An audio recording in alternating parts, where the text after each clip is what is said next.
Hello. Oops. Where'd you guys go?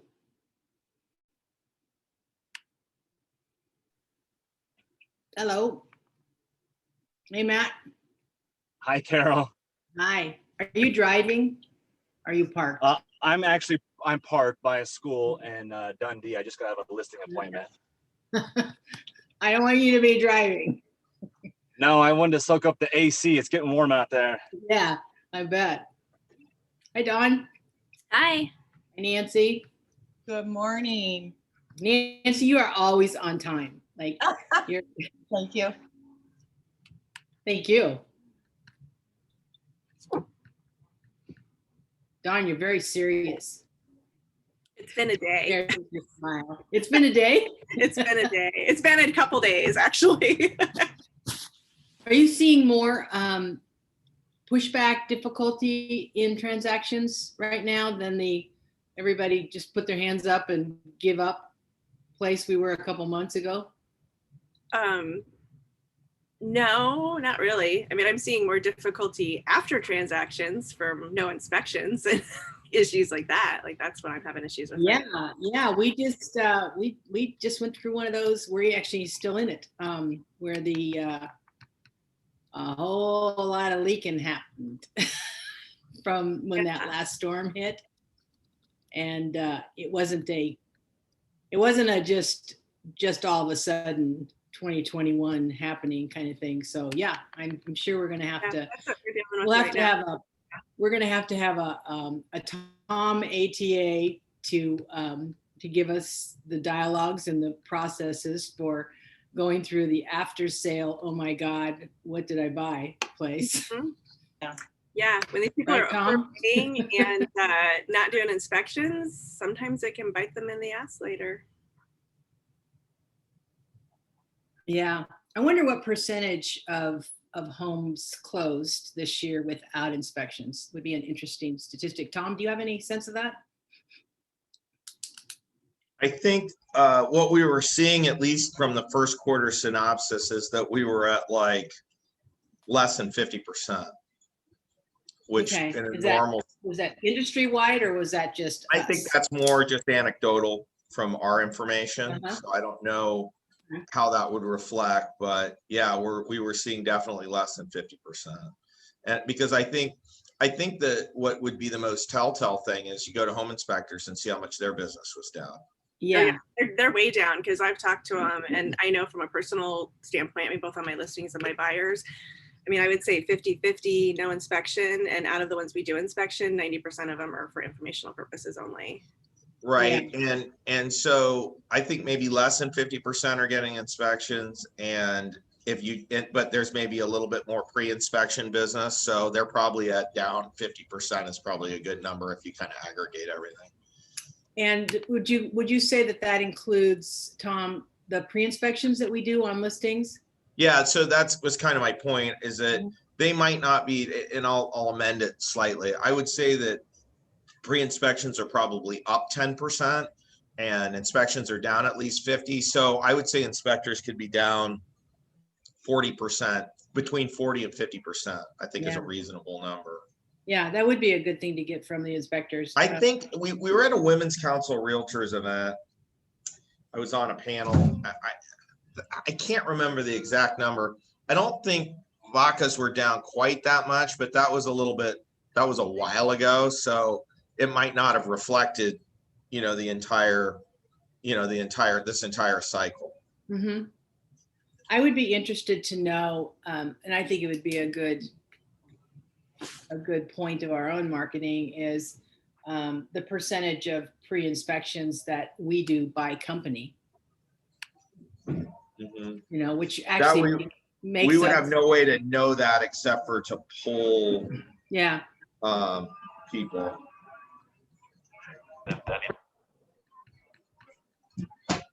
Hi, everybody, jumping on. I like that the Manhart's daughter, Greta, is on here. Yeah. How about that? I don't know which one of the Manharts that is, but I'm pretty sure it's probably not Greta. Where? Like, oh, okay. The name that shows up on Zoom. Yeah, okay. Oh, now it's Peter. It's Peter now. He made a quick change. That's all right. I figured he's training his daughters. Yeah, hopefully one of his kids want to take over his business because mine sure don't. Yeah, you couldn't get you had two of them possibilities and neither one of them, huh? No. I'll do I it. think Don. I just think they want the benefits of the business. They just You see know how what? hard it is. You know what, Don? Forever's a long time. Yeah. Oh, I know. It is. You never know Yeah. what's gonna happen. Yeah. Yeah, they're still young, so you never know. Yeah, maybe that's your plan for getting out of it, Don. You don't even know it. Yeah, I don't think either one of them are coming back. They see how hard it is and they don't want to work that hard. Whole different generation, huh? It is. They don't want to work that hard. Yeah. Well, good. Everybody's popping on here. We'll give it a couple more minutes. We usually wait till 12:05. In the meantime, anybody have anything great that happened this week? Sarah Pierce did. I know that.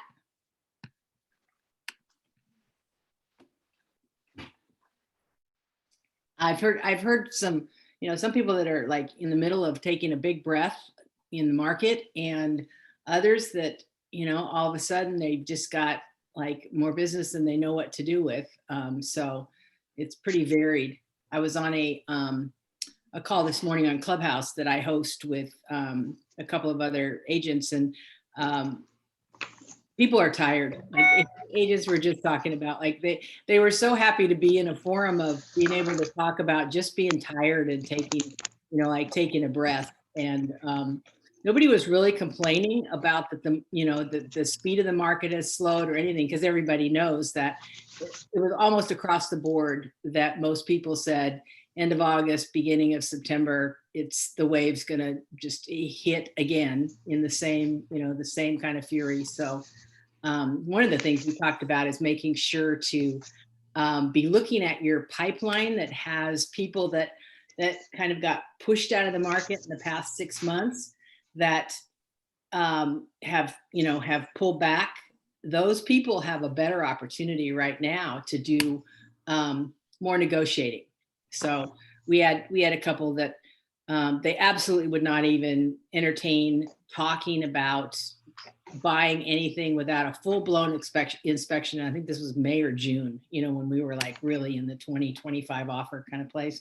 And I just contacted them and just said, might be a better time right now. So you can email me your list. I'll get everybody enrolled, and then I'll follow up with you on my email with this recording. Can you guys, okay, perfect. That would be great. Yeah. Awesome. Well, ladies, I would love to see you guys again soon, just to see how things are going. I am out of the office. Can everybody mute themselves, please? Thank you, except the people who are going to be on the panel here. Still letting people in. If you have your cameras available and you can jump on camera, please do. Makes it so much easier for the people who are talking. And I'm going to let you guys in, and it's 5 after. Let's get started. So today I'm like super excited about this quote panel of people that are not really on a panel, but in a panel, who will be chatting with us and talking with us about things that they're seeing and doing in today's market negotiation. What's kind of changed? And I asked Tom to also be on because somebody asked the question. Tom, what was the question that I told you that you're going to be talking? Amy asked the question. So Tom's going to be on to talk to us about that, and I'll call on you in a little bit, Amy, to ask your question. But Dawn was actually going to be on this panel at the beginning, and for some reason, because Tim couldn't make it, Dawn's name kind of fell off. But Dawn was here from the beginning in the negotiation panel because she's an excellent negotiator, and so is Sarah Pierce and Matt Carper and Hannah Gallus, who all have been doing all kinds of different business at different levels. And I didn't want to just have, when Tim and I talked about doing this, didn't want to just have somebody who's been around for a long time and gone through all kinds of several different markets. I wanted some people who were newer in the marketplace and who just happened to be stepping up and having a lot of opportunity to do a negotiation and to kind of give us a feel of what is actually working and what is not working and what kind of tools and tips. And so I'm gonna kind of let Dawn start this and start talking about kind of her philosophy on negotiation and what she's seeing, because Dawn does probably what, 80% sellers, Dawn? At least 70%. 70, yeah. And so that perspective is kind of getting the inside view on what the other side of the negotiation also looks like too. So, and then I've got some questions to put out to you guys. So Dawn, you want to get us going and just talk about, well, first of all, how long you've been in the business, and for anybody who doesn't know you, how could anybody not know you, but how long you've been in the business and doing this, and what you're seeing in as far as negotiation in this marketplace.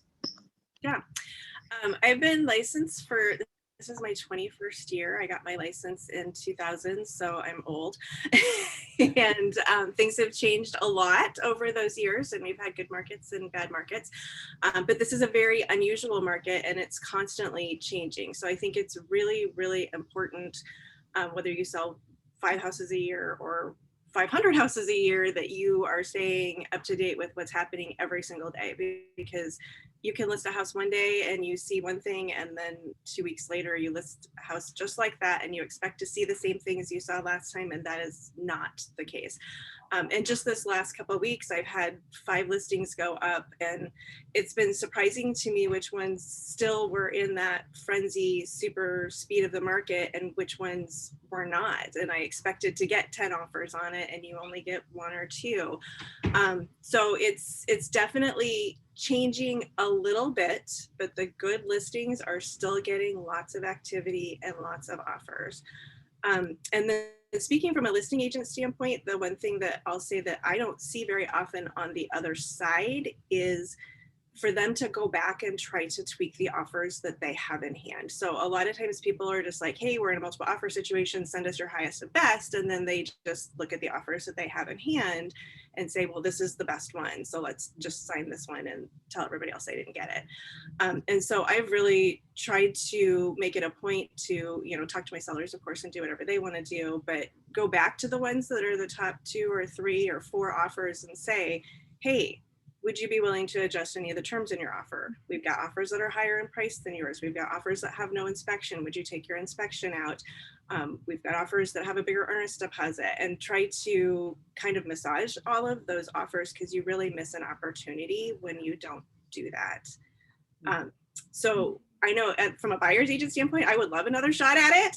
If somebody said to me like, hey, go up in price and you can get it, or take your inspection out and you can get it.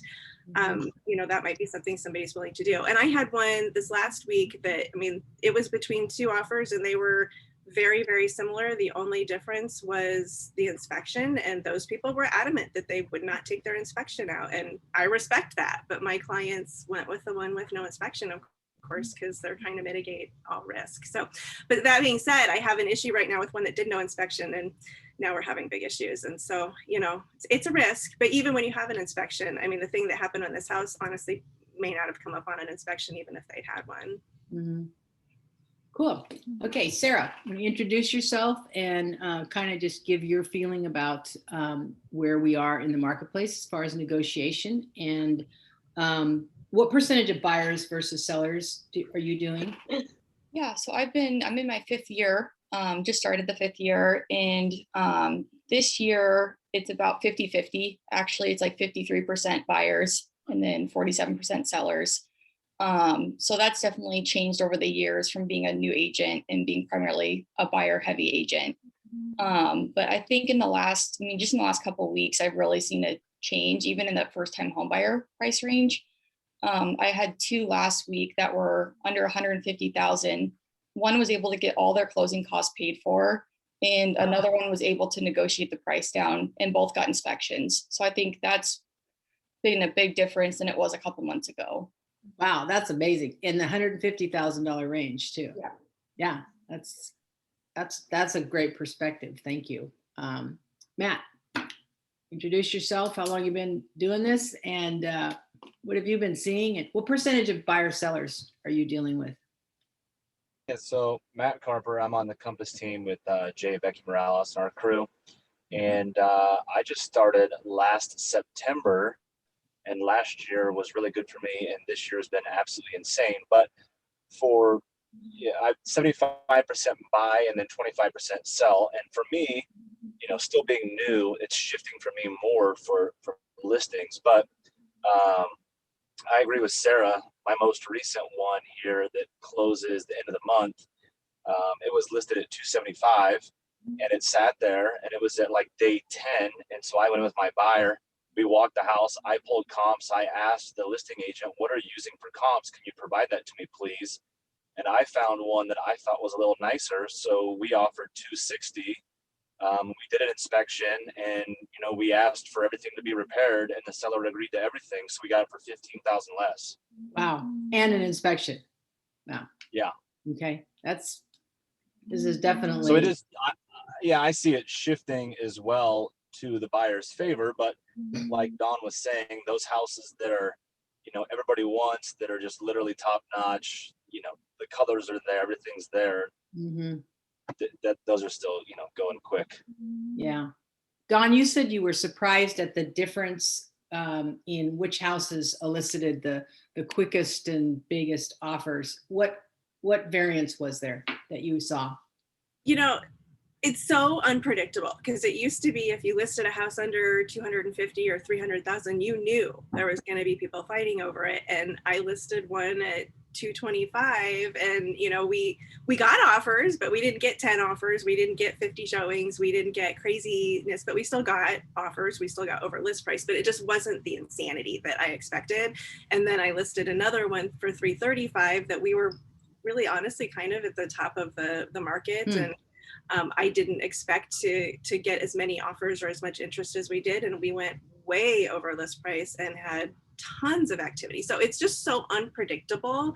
And that's very frustrating for any agent, but especially those of us that have been in the business for 21 years, because I feel like I should know what's going to happen and be able to tell my clients. And I just have to go in now and be like, hey, we might get 30 showings and 10 offers, or we might get 5 showings and 2 offers, but it's not the quantity, it is the quality. And as long as we're getting you a good price and good terms, then it's all good.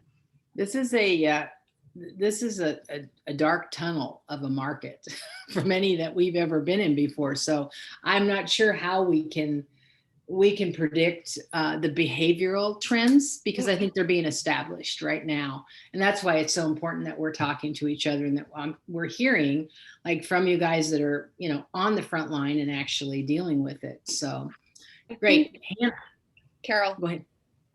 I think another thing that's hard too is whether you're on the listing or the buy side right now, is that the houses that we're using for comps were inflated at the late spring market. And so You're right.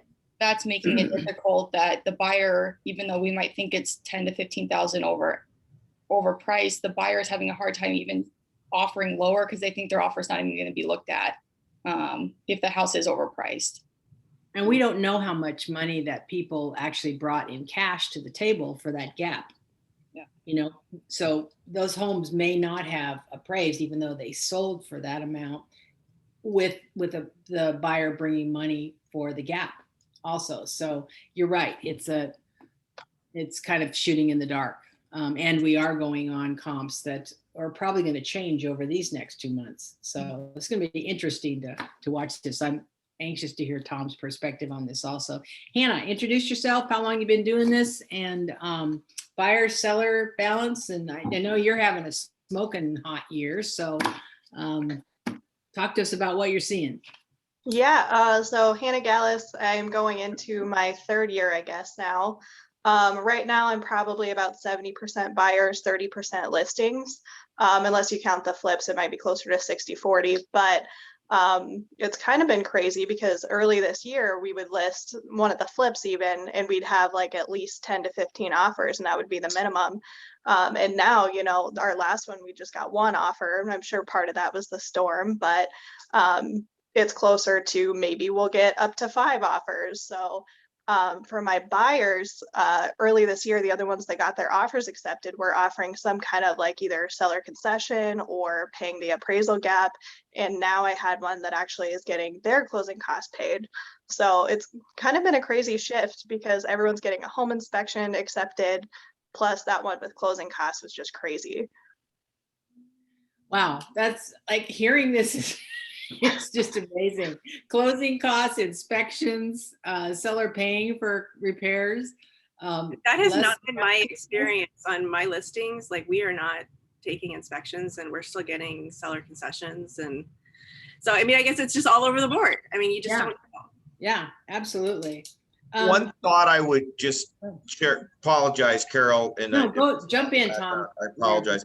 One thing I would point out that I think is, first of all, the dialogue is amazing. Talk about cerebral. This is blowing my mind how detailed and how that information, how powerful it is and how meaningful it is for all of us, not only from a confirmation standpoint, but from a new perspective standpoint. So I think the dialogue in this, maybe in this 15 minutes has been as good as we've had in a long, long time. Very, very good dialogue.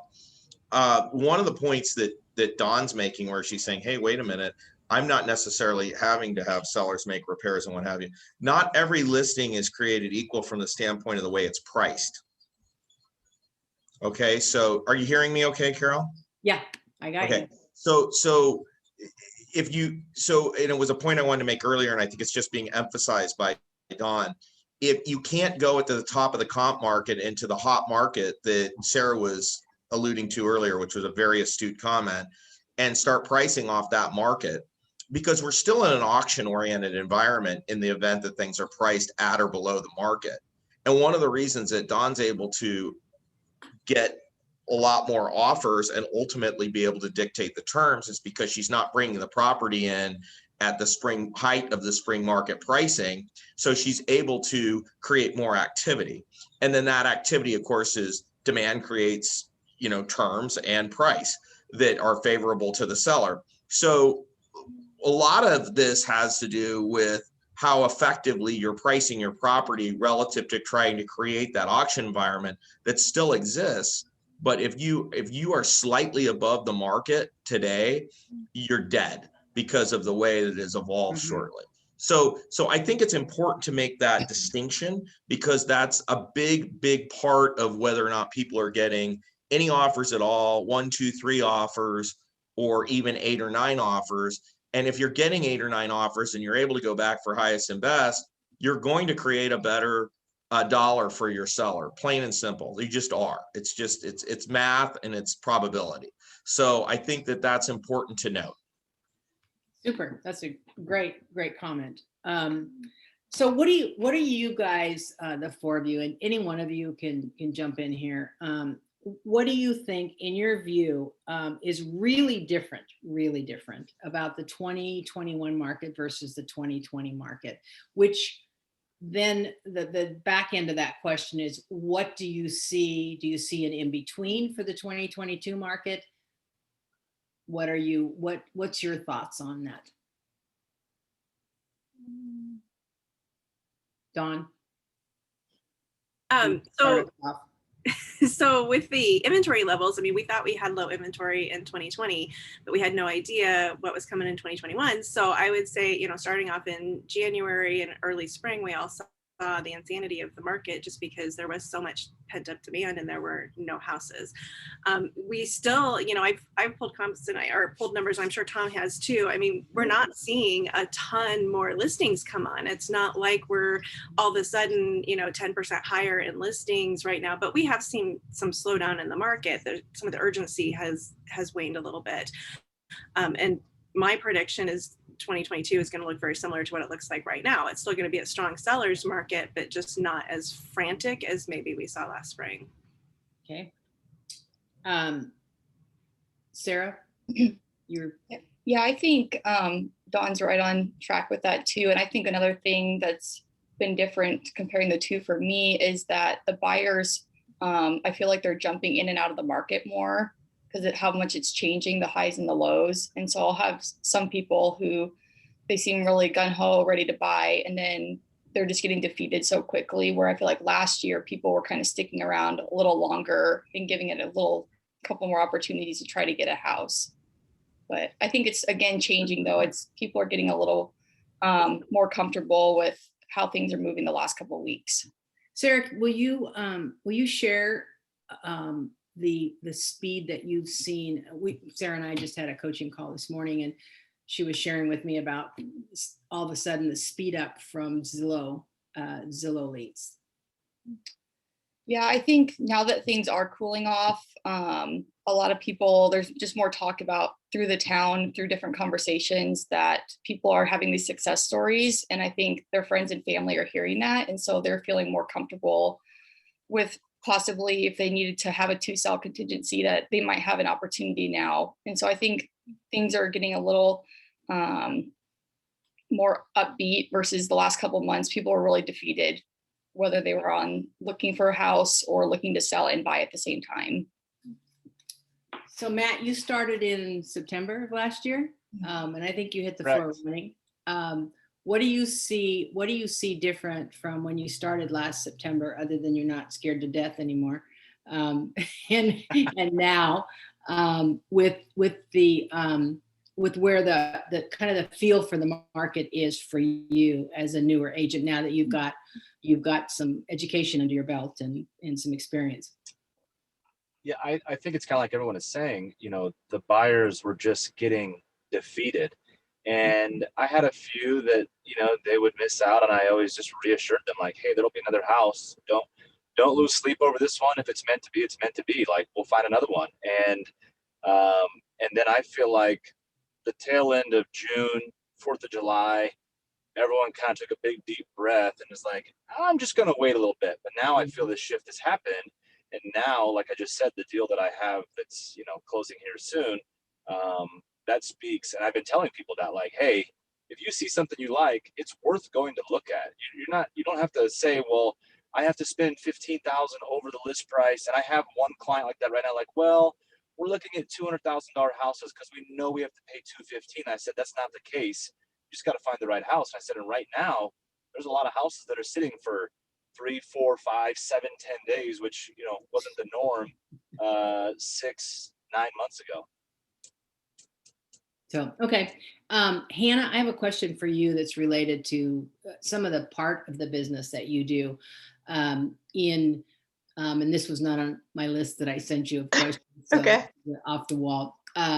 What are you seeing? What have you seen different from, I'm going to switch this, from 2020 to 2021, and how do you see this going into 2022 with flip homes, investment homes, flip homes? What do you see as a change, as a trend, and how do you see that in the future? Okay, so that's actually a great one. I noticed last fall primarily, and then early this spring, we actually had a lot of other investors purchasing our flips. They just had, the best offers. They were bringing the most incentive. Now there's actually a lot less investors purchasing those homes. So that has been a huge factor in like the amount of offers that we've received on those. But that gave more opportunity for like the first-time home buyers to purchase them. But because of that, I feel like some of them early on went quite a bit over list price. And now they're still going over list price, but I think that there's less driving it up because there's less investor offers. But that's also been good for my personal buyers, because now that there's less investors purchasing those homes that are great for single family, like the single family homes that are flipped, it gives more opportunities for the first time home buyers to purchase them instead of the investors. So that's been a lot different. Let me ask you for your definition of flip in the sense of this conversation. Are you talking pre-flip or after flip? Well, like pre-flip, they almost were like harder to get a hold of because people are more willing to purchase them. We made quite a few changes and we've been able to find them in other ways. But of course, before we had like our website and as many people bringing them to us, they were easier to find on market where you could purchase them. And now they're of course priced a little bit higher. So Mhm. people are buying them to live in and then flip themselves instead of having Okay. people like us buy them, flip them, and then turn a That's profit. exactly what I'm looking for, is that's a change, that's a complete Huge change. paradigm change in Yes. in the thinking in the marketplace, which should be helpful to our agents who deal with people who are like, hey, we want to buy a house to flip. So it's really good information to know. And also that a lot of those are not even hitting the market before you're getting a hold of them. So- Exactly. Yeah. Yep. Okay. Great. Perfect. Perfect answer. Anybody else have anything to add to that question that I asked? So anybody else can jump in on this conversation, by the way. This is not- Carol, I also think there's been a shift in people looking at new construction. I know the lumber is starting to go down, but I consistently had people looking at different builders, and I feel like that has decreased, which I think that'll start, I think that'll start going back up as things start to level out price wise with the lumber, even though other things are causing the prices to still drive up higher. Well, and I So had a conversation with some builders here in the last week, and they said even though the price of lumber is going down, they will not be reducing their prices because the cost of everything else has gone up. So it's just going to stay level or go higher. And I know that's pricing a lot of people out of the market. And then the length, I mean, it's taking 12 to 14 months now to build a house.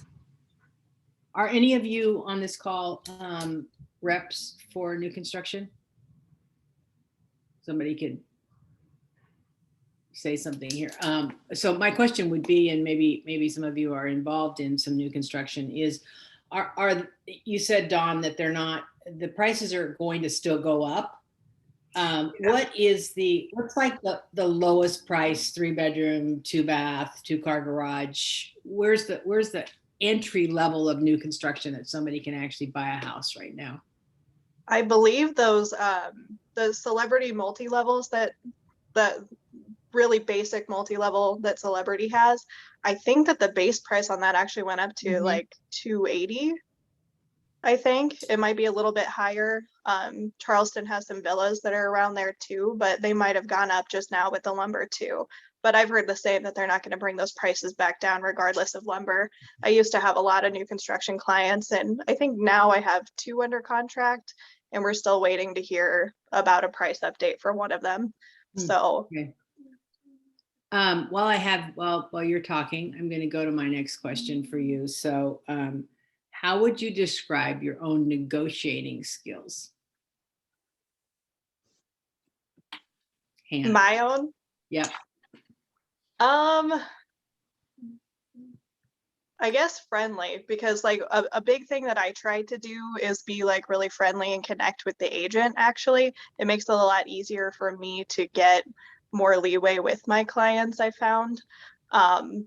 So it's been a learning curve for sure, but for the most part, I try to really connect with the agent so that I can get my clients what they want. And that's been pretty fruitful for me. Okay. Sarah. I'd say, yeah, friendly and calm and collected. I feel like there's some agents who they try to do the bulldog personality, and that's just not the way that I like to go about things. I feel like if you make good connections and have a good relationship with an agent, that can make a big difference if you're in a multiple offer situation. I had one like that a couple months ago, and the listing agent told me that they really went with our offer because I was nice to her compared to the other agent was being really rude.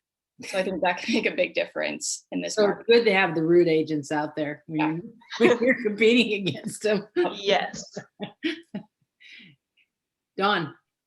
Yeah, I would say the same thing. I mean, negotiating styles have had to change in this market because we're competing as agents as much as our clients are competing. And if you rub somebody the wrong way, or I can't believe the number of times I get offers on my listings that I did not get a call. I did not get a text. They did not ask me what the seller wants. Nothing. They just sent it over. And I'm like, are you kidding me? Like, we're not going to take your offer because you didn't give us the closing date we wanted. All you had to do was ask the question. I usually put it in the MLS. They didn't even read the MLS for what my seller wanted.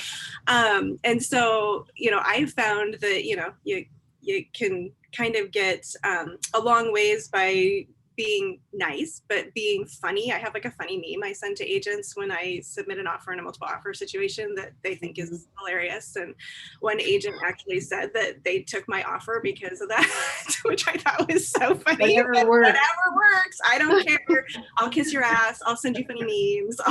Anything to stand apart from the other agents. I'm down for it. I'll send over lunch. I'll do. Right. Let me bring you coffee, whatever. Yeah. Who hasn't answered this? Me. Matt. Yeah.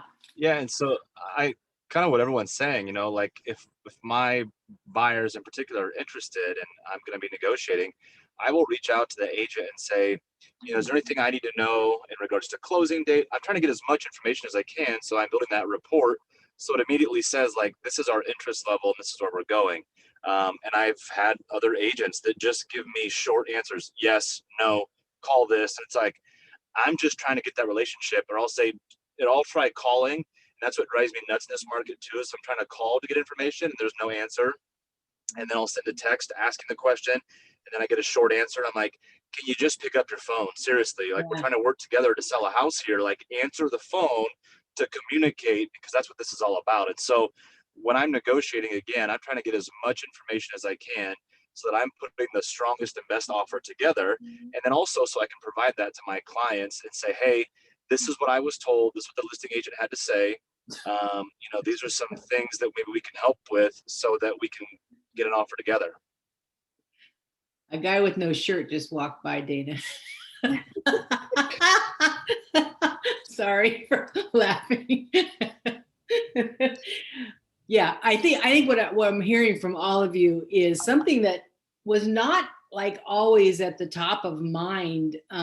If I would ask this question 4 years ago, 2 years ago, is number one is relationships with the other agents, and having actually known that for a while, it has made a huge difference. And particularly when you've got a client that has some things that need to be worked with. In the height of the market, when we had clients that had a VA against cash offers and conventional offers and more money, if we didn't have a relationship that we could talk with the other agents, it would have been very difficult.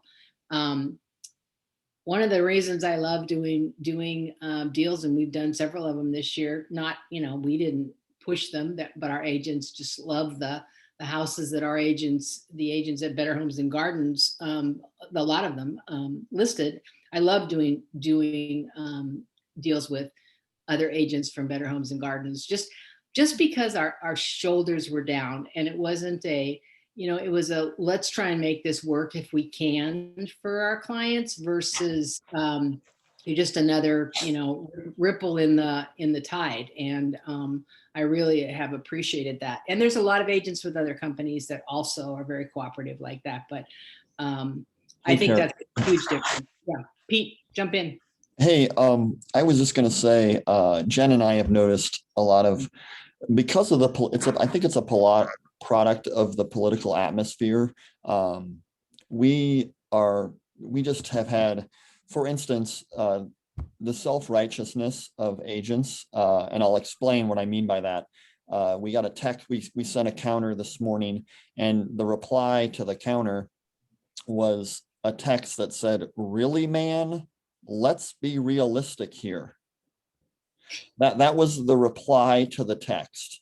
On Saturday, and I explained to him that, this is called negotiations and I can't buy it and sell it. So how about, we just stay with the business part of this deal.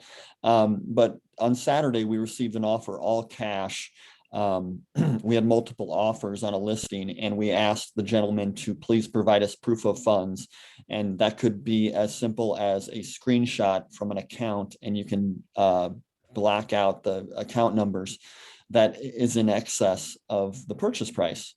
We have done this for 19 years. We say the same thing. We've never had a problem. This agent, who is very young, said, she's good.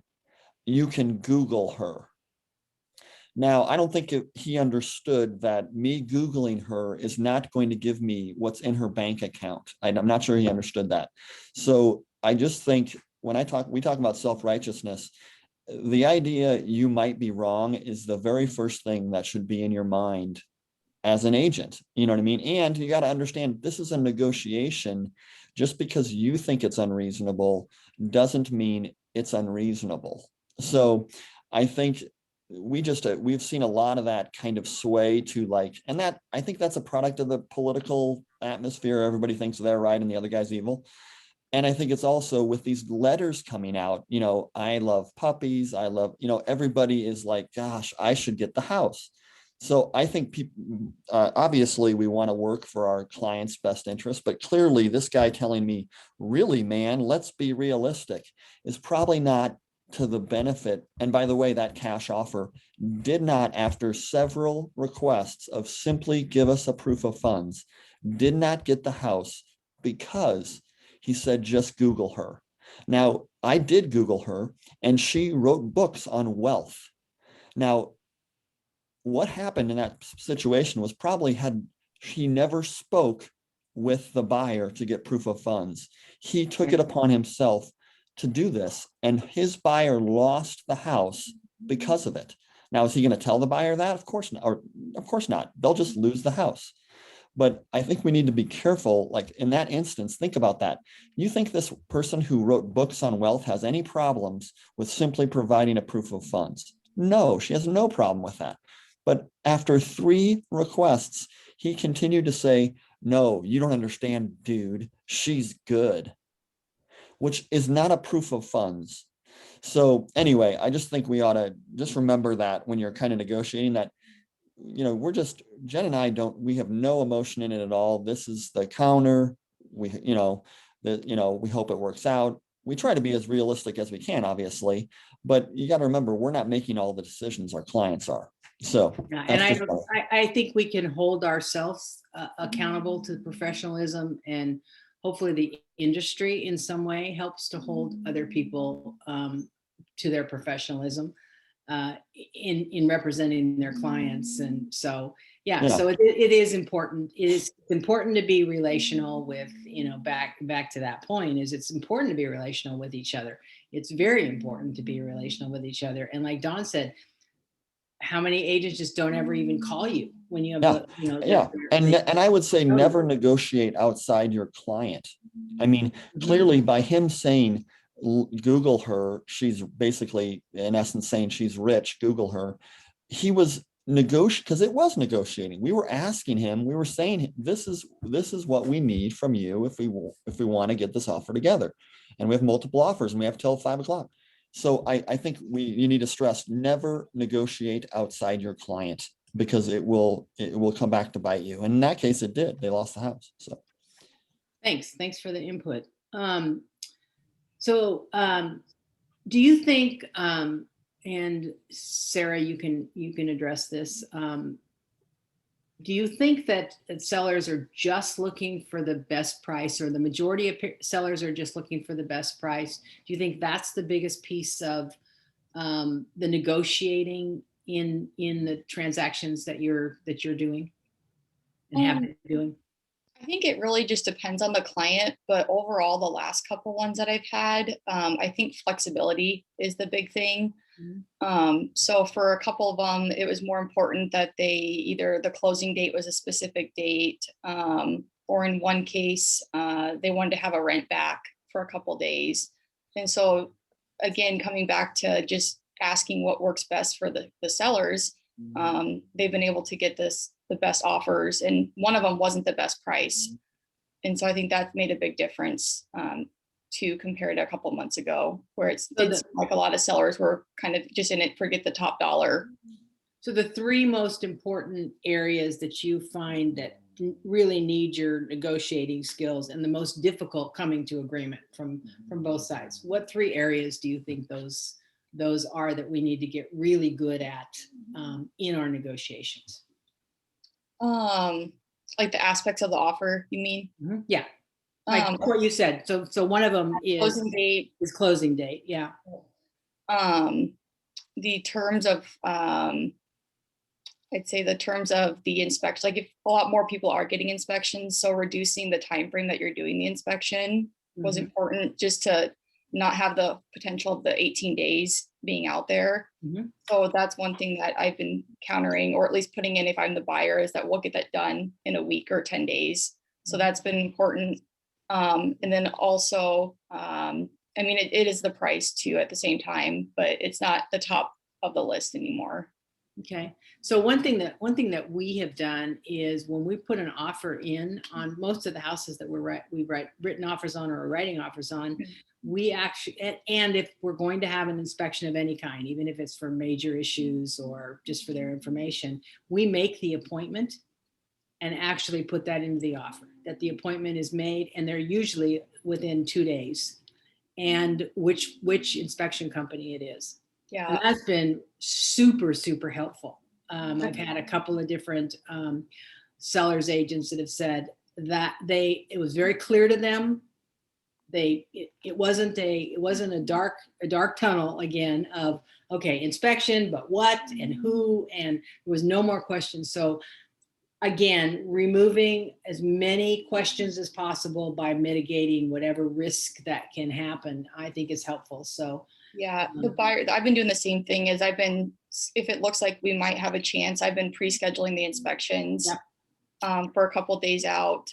And then also having my lender, if it's on the buy side and they're not cash, having the lender call the listing agent, which I think that's always been discussed before, but that's helped on a couple of them. But it's good to keep these at front of mind, because those are things that all put this together really helpfully.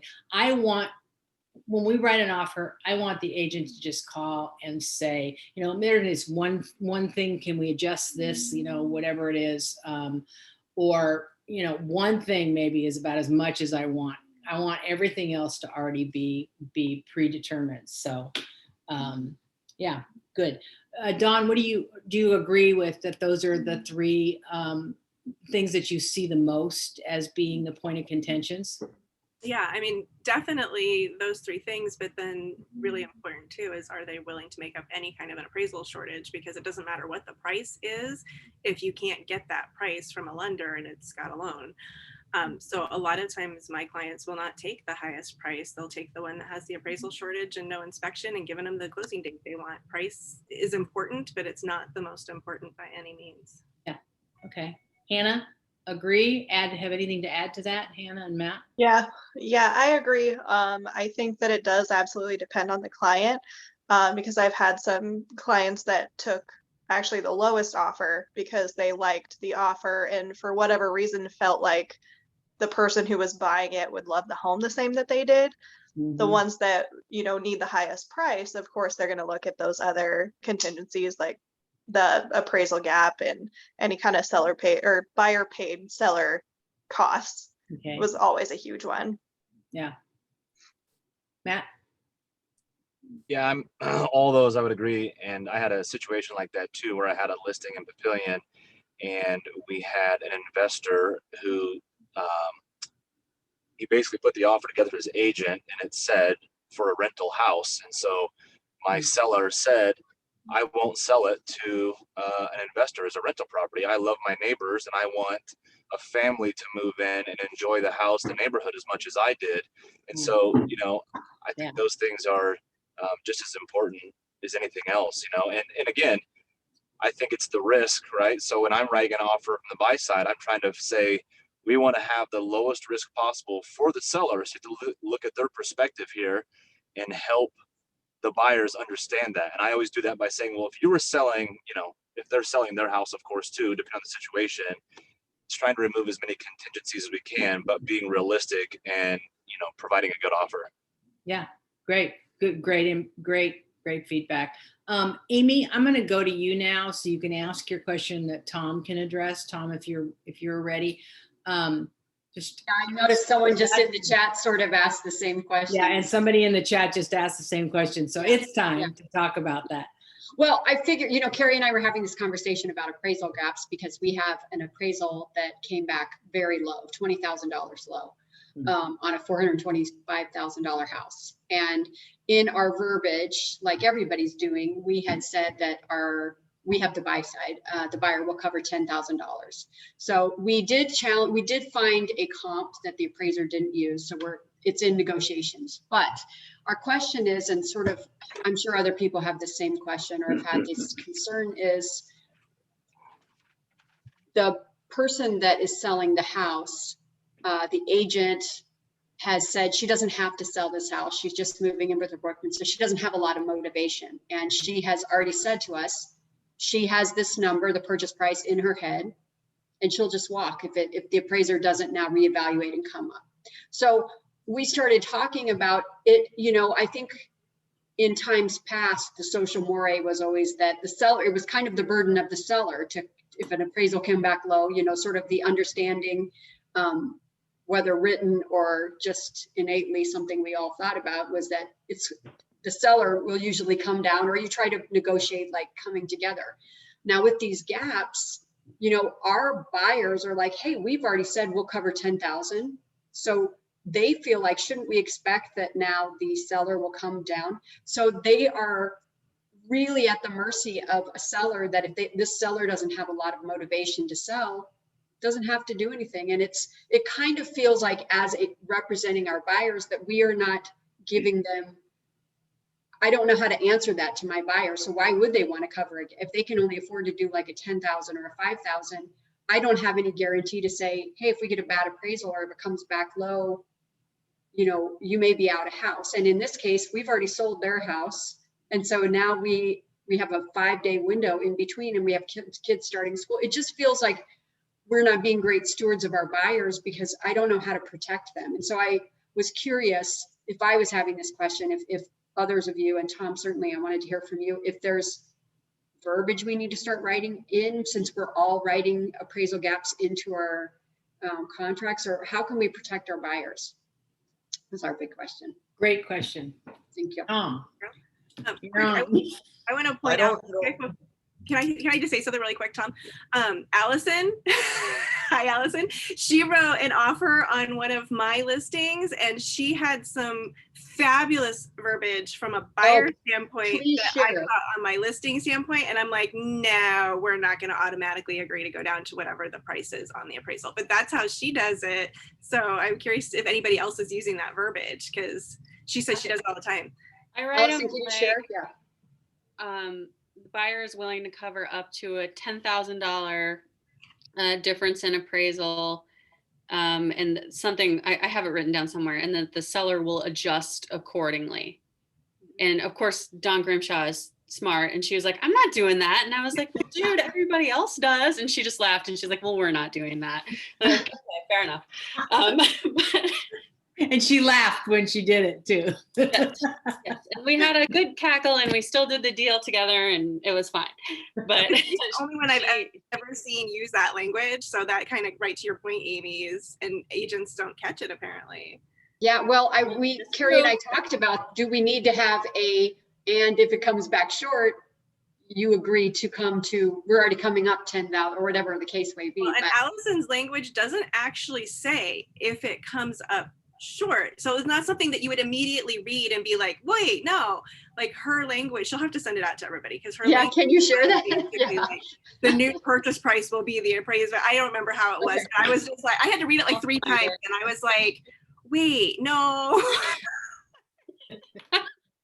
So Tom, I'm dying to hear your thoughts on this. Yeah. Tom, you're on. Thank you for joining us, Tom. Yeah, absolutely. Can you hear me? Yeah. Yeah. Now we can't. Okay. No. So apparently I have trouble with the button. So maybe I'm not going to be the most popular guy in the room on this one. So I agree. First of all, I commend Allison for trying to utilize verbiage that is going to benefit her buyer. And I think that as the market begins to shift, there could be a place for that, right? Because as sellers don't have as many options, that verbiage is going to be more powerful. Previous to this point, the rub, of course, would be that, hey, we use this strategy, and then somebody reads it, or a seller reads it, and they're like, no, we've got 16 other offers, and the buyer's like, what am I going to have to do to get it? So I'm going to go from 100,000 feet here, and I'll get back into it. I'm not criticizing that strategy, because I think as the market moves forward, it's actually going to be more useful and could be brilliant, because we're still going to have data points from 6 months ago that are going to be trailing for appraisers to be utilizing. So as we get into as the market can kind of continues to soften, neutralize, it could be a much more valuable technique now. So it is important to put it in your arsenal and pull it out when you want it and not pull it out. But I want to, and we can go back to that conversation, but I think what has become so apparent in the last week to me is the overarching conversation about setting expectations with buyers and sellers and putting those expectations and realities in writing. So, for example, we had a situation where a buyer bought the house sight unseen. There was a sight unseen addendum signed. Everything was buttoned up, and the buyer gets there and they're just incensed because this happened and that happened and the other thing happened. And I said, well, other than the document, the sight unseen document, which is kind of a CYA, what kind of consistent email dialogue did you have setting the parameters for what could happen with probability? So what I always do with people is I say, my analysis on this is nothing more than a culmination of my experience. And then I create what I would think would be reasonable probabilities of outcomes. And then you're making a decision, Mr. and Mrs. or Miss Buyer and Seller, based on that probability, based on that assessment of that probability. And your risk profile will come accordingly. So, for example, if you're writing an appraisal shortfall and you're not putting Allison's magnificent language in, or you can't get that approved by the seller or by the seller's agent, then you need to make sure that your buyer knows that, hey, these are the things that can happen if the house doesn't appraise, and put it very clearly in an email saying, your house could, the appraisal is one person's opinion on sports. We have no way to control it.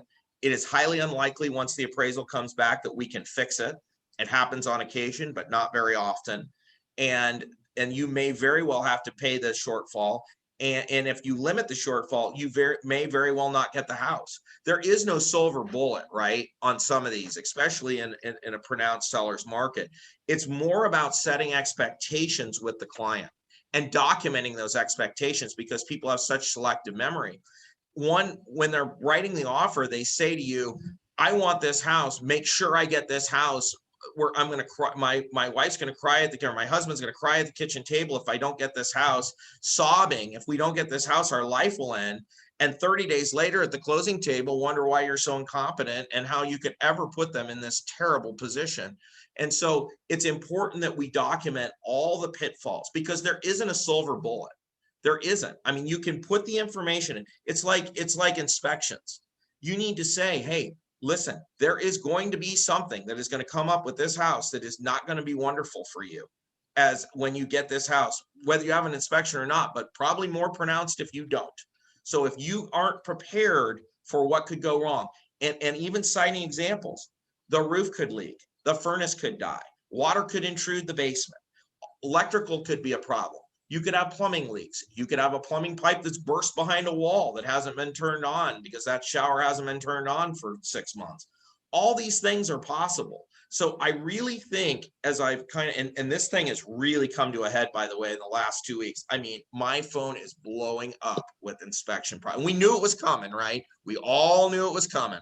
And I'm telling you, the best thing you can think about when you're setting somebody up and you're writing an offer is to document so that they have a fundamental understanding, not just to protect yourself, although that's a piece of it, but so they have a real fundamental understanding of what their risk is. And then it's very well defined, because in the dot loop era, the electronic signature era, we kind of have these text conversations real quick. Well, what do you want? Oh, will you cover the gap? Well, they got to have the offer in an hour. Oh, well, will you cover appraisal? Yeah, whatever it takes to get the house. Yeah, whatever.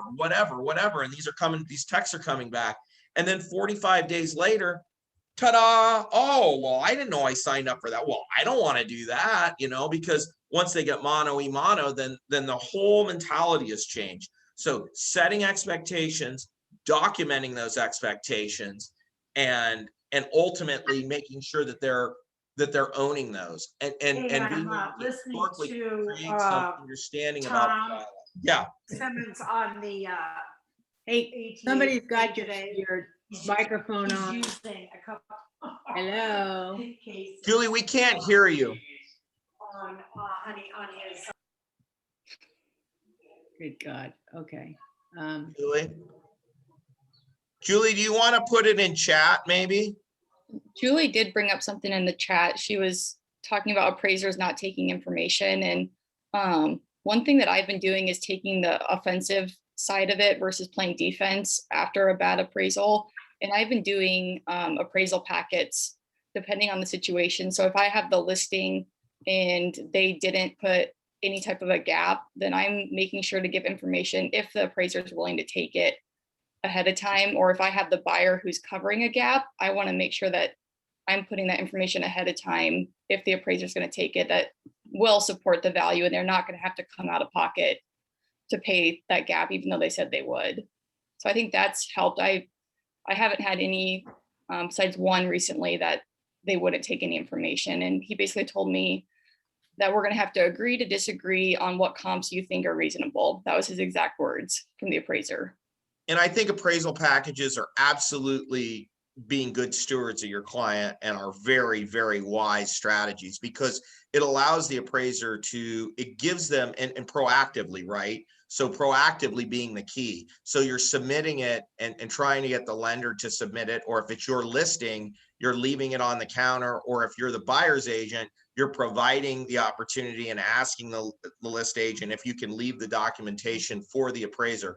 Having appraisal packets is a really, really good practice. And I highly, highly recommend that we do that and we participate in it, because it does first of all, it helps do some work for the appraiser, and they like that because they're very, very busy, and it gives them some rationalization in the event that they didn't find a comp or what have you, and it can make the difference. So I think it's a great, great strategy. But I think the issue is a little bit, I mean, these are great micro points, and I'm not diminishing any of that. I think it's a great conversation. But at the end of the day, the word of the year from the standpoint of representing buyers and sellers in this market, in my opinion, is expectation and documentation. Because if we set expectations that are unrealistic, or we just, worse yet, omit the conversation from the dialogue back and forth into the frenzy of winning, just having the word winning be an arbitrary word. What does winning mean? If you win the offer, did you win? Well, I suppose it depends on the circumstances that your client ultimately will endure. So I think it's very, very important to document the expectations and make sure that they understand the risks. And we're actually in the midst of preparing a document that will better define the risks of each category. And you can check the box on what they didn't participate in a traditional market, so that they understand that. And then we're going to ask people to send a cover letter that says, via email, not necessarily cover letter, but just an email that says, these are the things you need to consider, because we are going to all get hammered on this. It's coming. It's going to be brutal over the next 6 months. And we need to make sure that not only are we preparing ourselves from the standpoint of articulating the risk and the probabilities, but that we're also giving our clients the opportunity to bow out. So it would appear that this is a COIA exercise, a risk mitigation exercise for the agent and the brokerage. And that's a piece of it, but that's actually less of a piece of it than actually defining the issues in a way where the client can appreciate what they're signing up for, which is more important because we want their end result to be what they bargained for. And if we lose deals over it, that's much better than getting the deal that nobody wanted. So I think it's important to really focus on that. And yes, we use these strategies, and yes, these things are important. But at the end of the day, there's no silver bullet for not having an inspection. We don't know what the hell is going to happen. There's no fix on that other than setting the expectation. Well, and there's also the impossible to prepare for things like the storm of the decade that we just had. Right.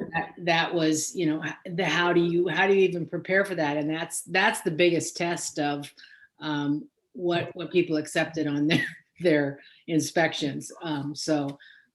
Yeah, I think that's great that we're preparing a document. I think that's fantastic. I think the other two things that you said that are vitally important, and I think everybody should be writing those two words down, is expectations and documentation. Documentation will CYA you forever. No matter what it is, if you've written down that you've had those conversations or kept the emails or wherever you've documented those conversations. So great advice, Tom. Amy, does that answer any of your question or all of it? It won't let me, there we go. Thank you, Tom. I appreciate it. And thank you for everybody else that chimed in. Yeah, I think it's just beyond setting the expectations and stuff.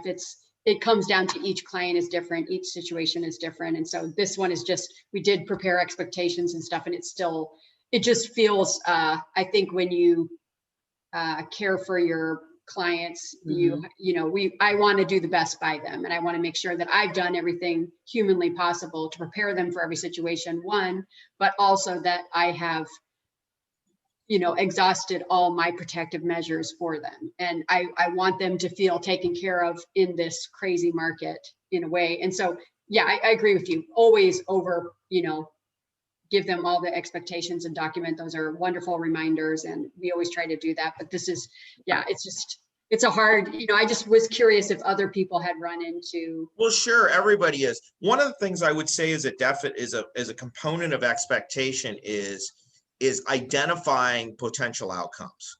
Yeah. So actually going through the laundry list of outcomes. So, hey, what happens if this thing comes 20,000 short and we're only covering 10?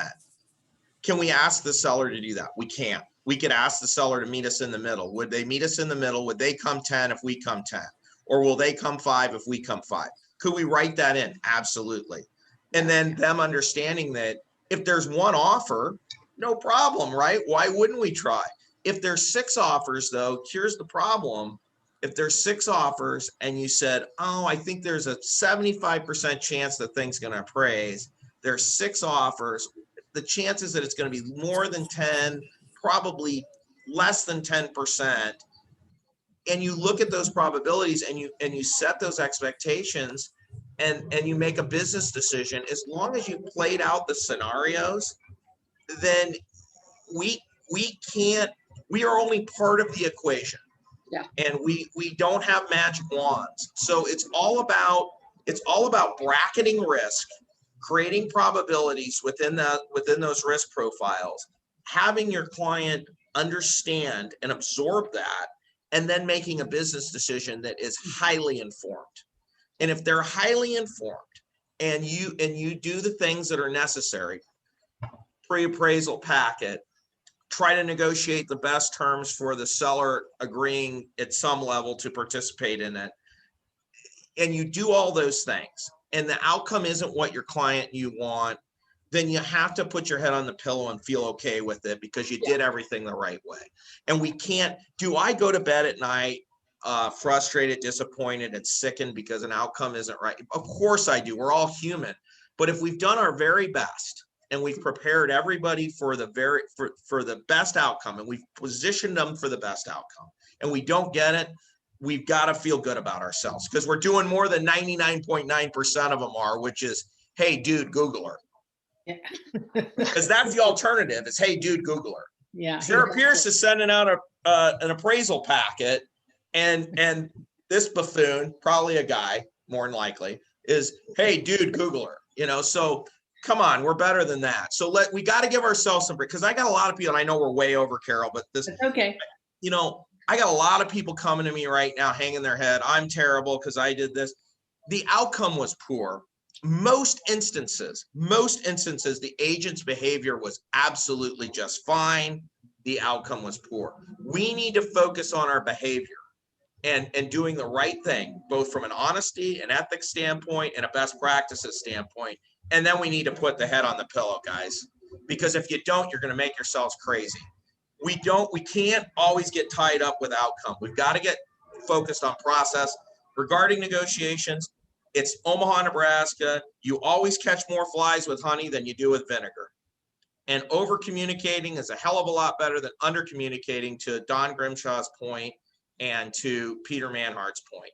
You should be providing the most information. The third piece of negotiating is we assume that we want the same things. Terrible assumption. Many, many times, the most important things to the potential clients on the opposite end of the deal are two different things. Give one person what they want, the other person what they want, and the stuff in the middle takes care of itself. Always remember your assumption that their needs and wants are the same, and that we have to work within that. The first thing you need to think about when you're negotiating is what is unimportant to the other party and what's important to the other party and what's unimportant to us. So if you've got something that's fundamentally unimportant to you, closing date, if you're the buyer, this is a simple example. And I know we do this, right? First thing we say is, we'll close whenever you want, but don't forget, that's not the only thing.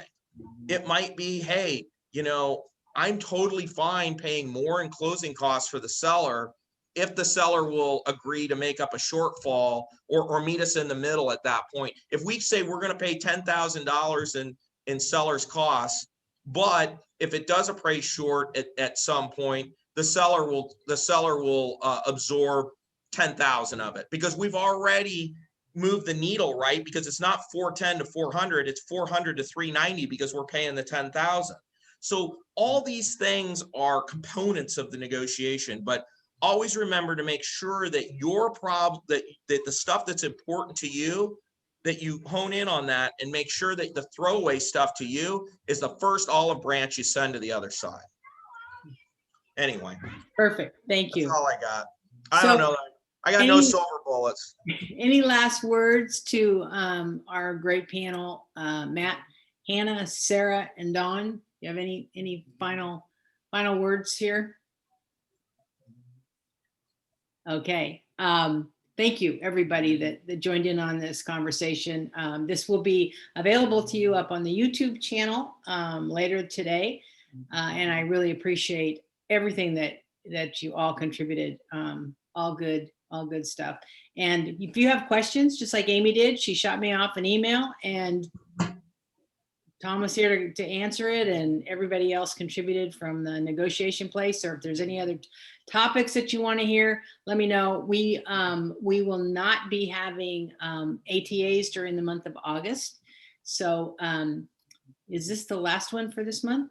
No, next week will be Leslie. I'm leaving Sunday for Portugal for 2 weeks, and then I will be back, so I won't be available. I'm going to be like unavailable. Thank you guys, and just feel free to shoot me off an email if you have any suggestions for the next quarter of ATAs. So, okay. Thanks, and take care. Thanks for joining us, Tom. Thanks, guys. It was great. Wonderful panel. Great dialogue. Thank you. Thanks.